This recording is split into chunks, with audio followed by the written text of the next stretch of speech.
We have a follow-up for you now on our investigation into the Lubbock Animal Shelter. KCBD News Channel 11 investigative reporter Shaley Sanders traveled to Austin to speak with experts at a national no-kill conference. Thanks to a grant, 3 staff members from the Lubbock Animal Shelter also attended that conference. Shaley has more on new programs that could be implemented here. I don't know too much about her myself. Oh, hello. Chris Orzeski, seems like you guys are going to get along just fine. It seems so. Has just volunteered to foster Missy.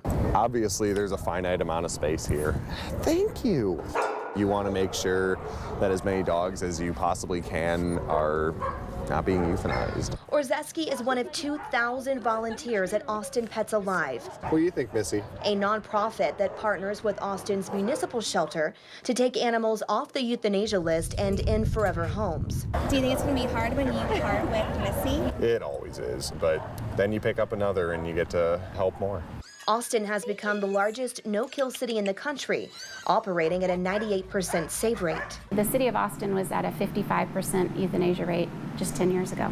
A lot has happened, and we hope we can help Lubbock and other cities across Texas.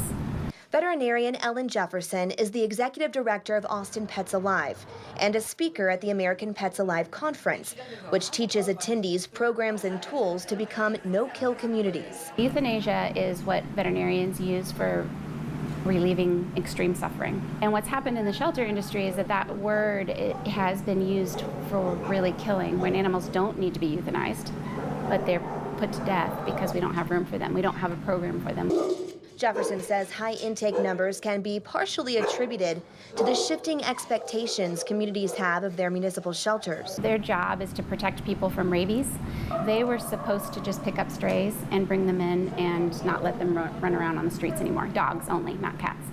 And instead it's morphed into this sort of garbage can for everybody to put animals in. It's not the city's job to necessarily solve a person's personal problems with their animals. To reduce the high intake number, Dr. Jefferson says shelters like the Austin Animal Center are transforming into more of a customer service and resource center. So if somebody's fence, is blown down, instead of taking the animal and impounding it because it's a free roaming animal, help them get a fence. Dr. Jefferson says the city of Austin was taking in 25,000 animals a year before implementing programs like mending a homeowner's fence and trap, neuter, release when it comes to feral cats. Programs employees at the Lubbock Animal Shelter are learning about. We're ready to hear these ideas. We want to implement ideas, any ideas that we can.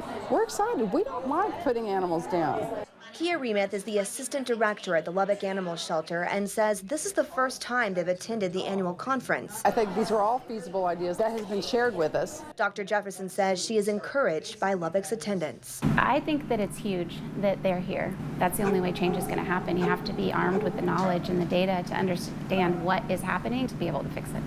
The director of the Lubbock Animal Shelter has announced his plans to retire.